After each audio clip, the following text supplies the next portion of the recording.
Good morning and welcome back to the One Celtic Fans View this morning. Today we're looking at the stats of Kasper Schmeichel, but we're also going to talk about the predicted team that may start this weekend. Give me your team lineup in the comment section. Good morning to everyone that's in the chat already. Quite a lot of people in the chat. I'm not going to mention you all name by name, but there is Claire, the Highlander, Paul, everyone. Good morning. Anyway, the players that I think may start this weekend. Martin O'Neill has a massive decision to make this weekend, whether he plays this man, Kasper Schmeichel, in goals. Kasper has been at fault for a few goals, you have to say. Playing the ball out to a Celtic defender that was under pressure from trying to lean with his right hand when his left hand could reach further.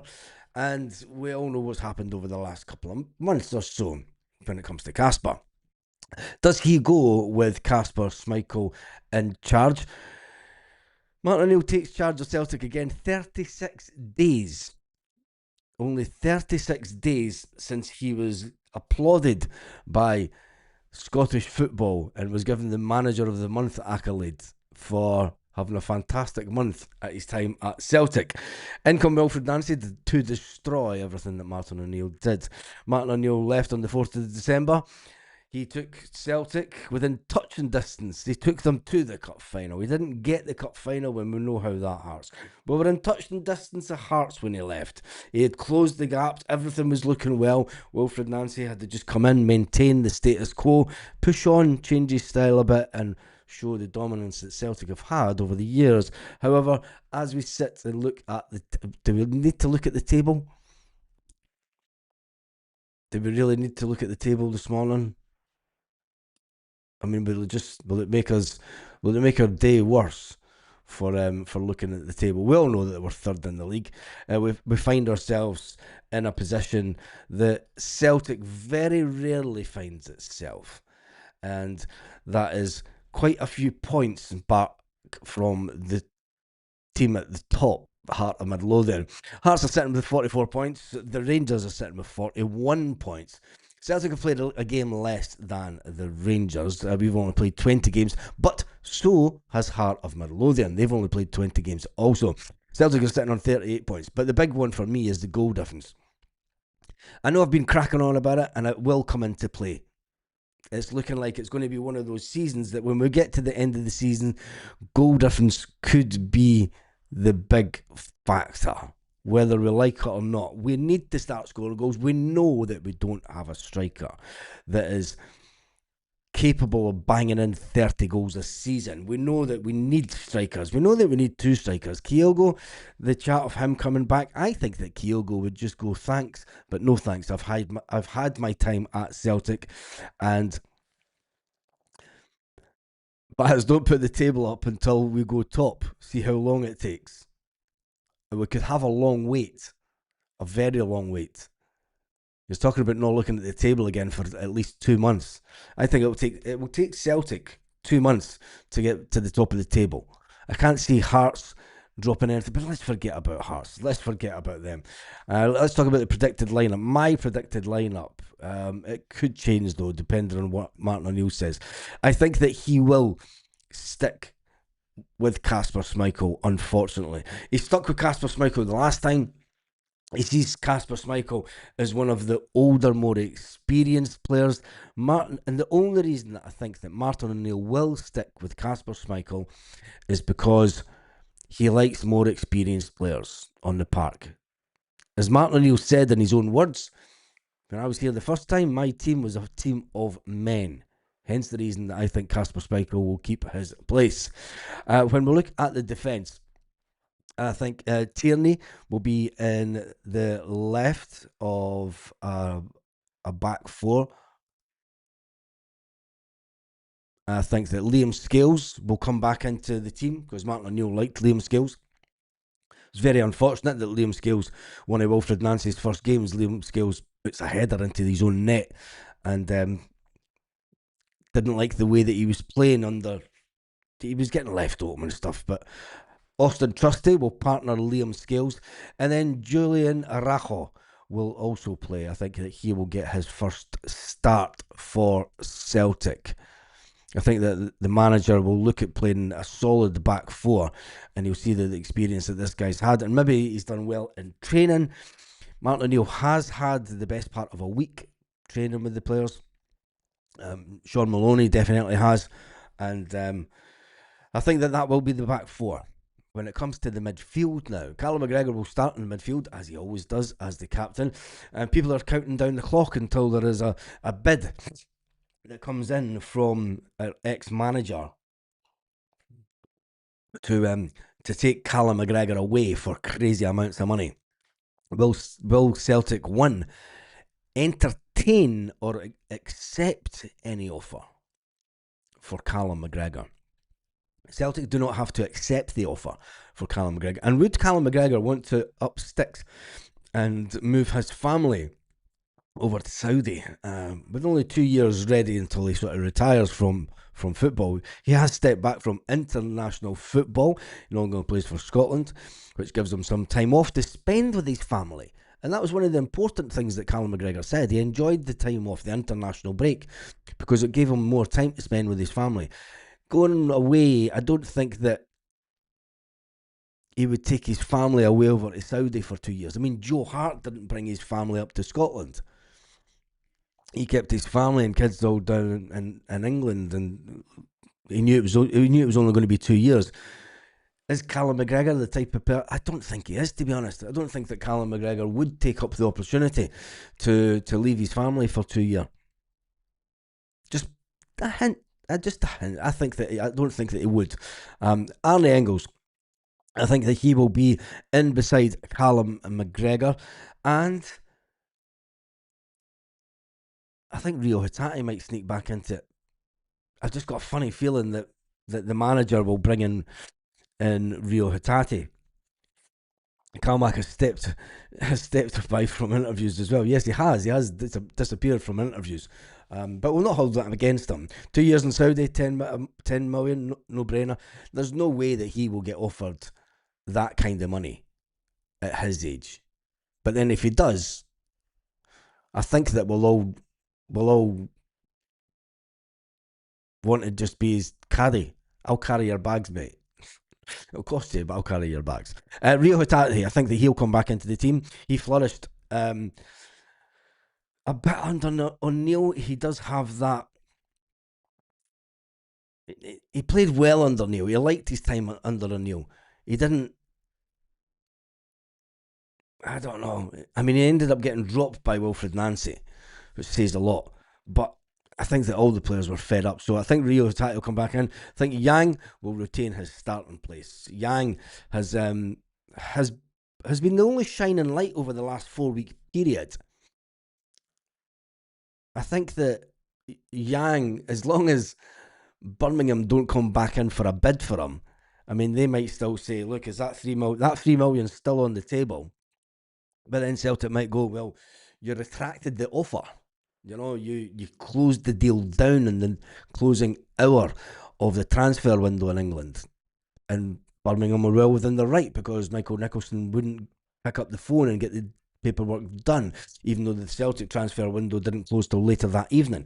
The fact that the English one closed at 7 p.m. was the issue that Birmingham had. Now, Dyson Maeda, Johnny Kenny, they will be the players that start up front. I think that Yang will play further forward. Dyson Maeda, Johnny Kenny through the middle. Kyogo isn't here. Even if Kyogo was to sign today, would he walk straight into the team? I'm not too sure. And there was a big majority in the poll. Well, there wasn't a big majority, but there's a lot of people said, look, Kyogo isn't the answer. I find would we have had a striker in? Would Wilfred Nancy and Paul Tisdale have managed to get a striker in this week? That's the interesting thing that we'll never find out, because obviously those two men have left and Celtic are all focused on getting in the right players for Martin O'Neill. So does that sound about right? That lineup. It's going to be a 4-3-3 again. We will revert to the 4-3-3 after the craziness of we had no idea what formation the previous manager was playing. Johnny Kenny will be through the middle. He needs a goal. He bagged a goal under Martin O'Neill. Um, he's not even hit the target since Martin O'Neill left. Martin O'Neill likes Johnny Kenny as a player, like Dyson Maeda. Dyson Maeda will start on the wing, as will Yang on the other side. It's got a bit of an Ange Postecoglou feel to it, this team, really. Strangely enough, Rio Hitati in the middle, Arnie Engels in the middle, and Callum McGregor in the middle, because those are your most experienced players. As much as I like Luke McCowan to come in, he is not as high level experienced as Rio Hitati. And Arnie Engels comes in, because when Arnie Engels is on his game, he can be good, but a lot of people say he's too lightweight and you get more. So tell me your team in the comments section. And then the back line. Tierney, Liam Scales, Austin Trusty, and Julian Arajo will start for me. Anyway, let's jump into some of the comments. It'll end up last minute trying to get someone in and need players that can start straight away. I hope it doesn't go too late in the transfer window. I really hope that the board ignore the protests and bring in Tabai. Middle East politics has nothing to do with the player. Um, yeah, we've had Israeli players before, and there's not been any issue. I think that social media these days is this is one of the reasons that I don't go onto Twitter and stuff. Is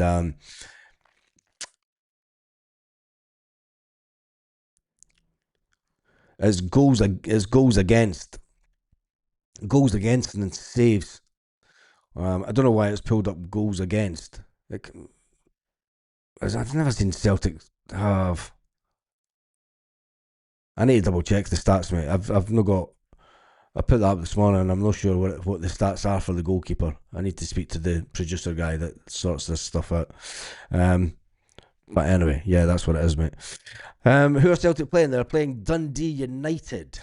They are playing Dundee United, and it's on the bottom of the screen. Right, next game. If you look down in the bottom corner, Celtic, 10th of January, 3 p.m. Celtic Park time. Celtic versus Dundee United. The next game is on the 14th of January. It is down there on the screen. 7:45 p.m. Celtic are away to Falkirk, and that's going to be a decent game as well. I think that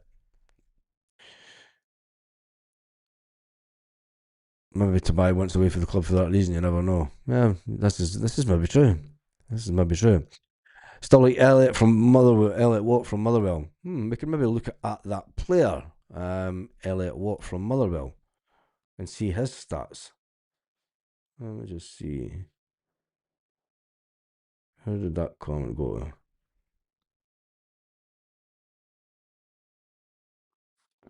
Let me just see if I could pull up his stats actually.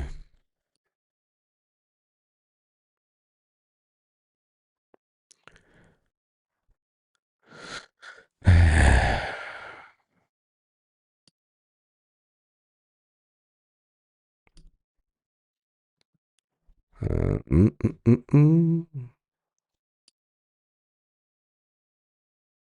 Nope.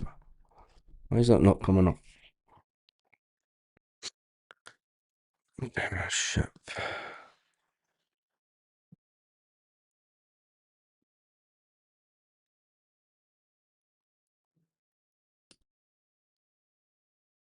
No, wait 2 seconds till I'll do it later.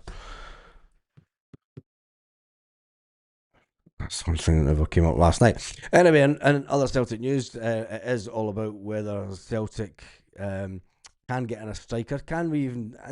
If you get in a striker today, you know he's not going to get much time. He's going to have to be in the door this morning, and I think that it's far too late for him to get any player to come in tomorrow morning and get a starting lineup at Celtic.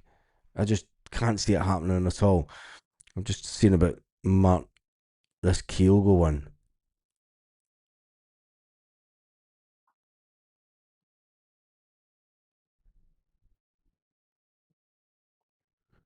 I don't think Kyogo wants to come to.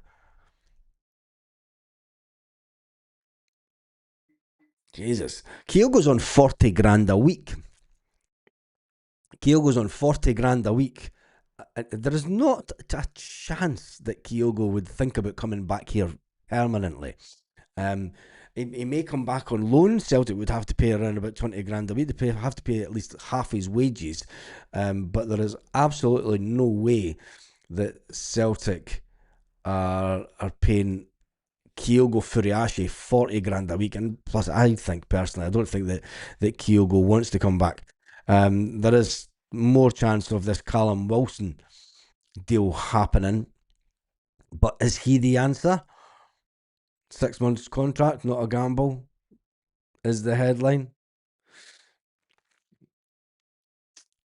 Just clickbait by certain factions of the media. I don't think I'm going to talk about transfers until they're almost deal done and coming in, because it's going to be another window where we're going to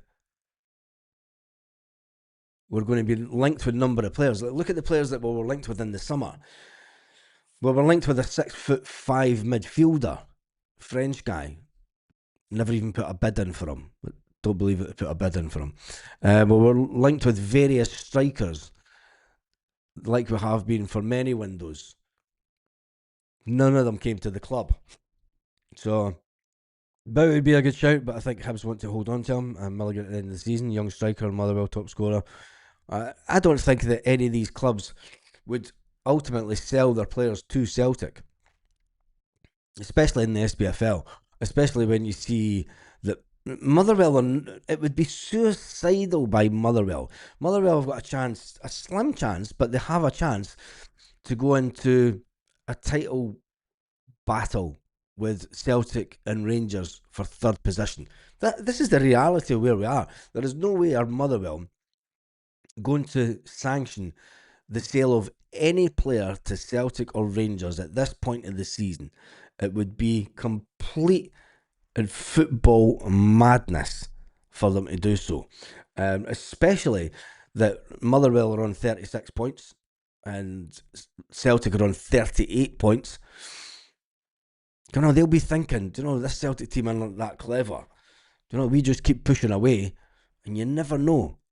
You might get into that third position. They'll want to maintain their fourth position to try and get that spot into European football. And then you've got Hibs that are still in and around. They're playing some fantastic football. They're only on 34 points. So when you look at the top 5 clubs, I mean, there's only Hearts that are thinking, we just keep doing the same. And it's everyone else has got to catch us. Hearts are away in front goal-wise. They've scored 39 goals for the season. Celtic of goals against is 21 for the season. Hearts and Rangers is only 17 for the season. Celtic have only scored 34 goals. There lies the issue this season. We all know that. It's nothing new. But anyway, Miller and Hearts won't sell in the league. Yeah, I don't think so. Troy Parrott would be a great signing. He's had a great game for Ireland. I don't know how he plays on a weekly basis.